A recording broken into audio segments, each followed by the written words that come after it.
Hey friends, Pastor Fieberkorn here with you for Business of Heaven Mondays, second to last instantiation. Remember, after Labor Day, we're going to have a new daily Devo lineup. Don't worry, not much is actually changing other than the days on which we'll encounter topics and also the kind of topic I'll cover. Hey, I love C.S. Lewis and I love this idea of the business of heaven. But I want to move in a different direction that I think will be more sustainable in the long run and a little interesting. So I'm retiring this earlier than I thought I would have.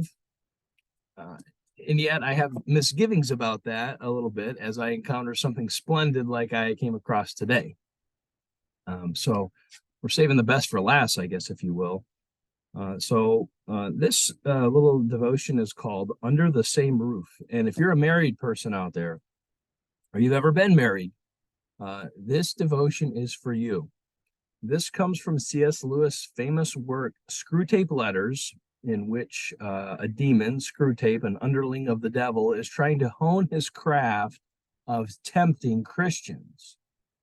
And he plays on their weaknesses and their inadequacies to pit human beings against each other. And the eerie thing, if you read Screwtape Letters, is you realize you've pretty much fallen for all of these tricks of the devil in your life. And the reason Lewis wrote the book was so that we would be more aware when we're being attacked spiritually through the sometimes minor annoyances of life that we think don't really mean a big deal, but they end up becoming an avalanche in the long run. So this one's called Under the Same Roof.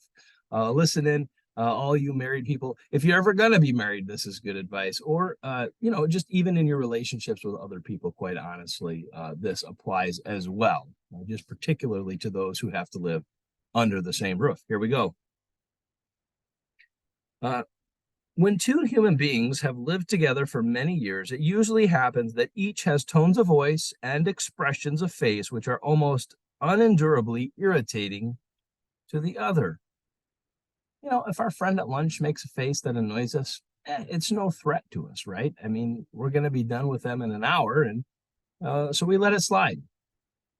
But when we're stuck under the same roof with someone for the rest of our lives, it can become war because we don't want to look at that face the rest of our life. And so the person we love the most, who we've chosen to spend our life with, we let them, even though they're just doing the same thing anybody else in this world does, annoy us. So this is kind of the setup for this. C.S. Lewis says, work on that. Or no, he tells the Screwtape, the demon, to work on that. Bring fully into the consciousness of your patient that particular lift of his mother's eyebrows, which he learned to dislike way back when he was in the nursery. And let him think about how much he dislikes it. Let him assume that she knows how annoying it is and that she does it to annoy. If you know your job, he will not notice the immense improbability of this assumption. See? How often does our spouse do something or someone we love do something and we think, you did that just to annoy me?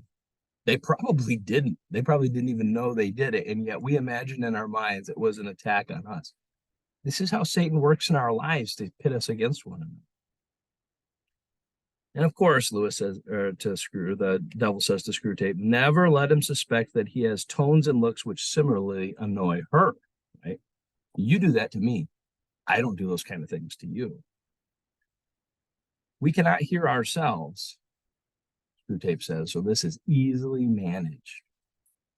Think about that. An expression, a look on your face, a mannerism that drives your partner wild.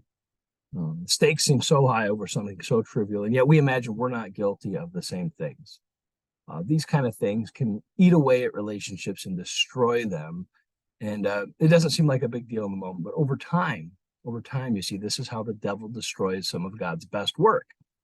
And since marriage is the foundation of all society, he uses little things like this to begin to erode that relationship as well. So, as Paul writes to the Corinthians ones, let's not be unaware of Satan's schemes, right? He prowls around looking for someone to devour. The next time you feel like you need to be annoyed at somebody for a quirky thing they do, stop yourself just a minute and think, could this be an attack of Satan on my heart and my mind today? Part of the business of heaven is learning to overlook and forgive and give people the benefit of the doubt, or as Luther said, put the best construction on everything, especially those you live under the same roof with.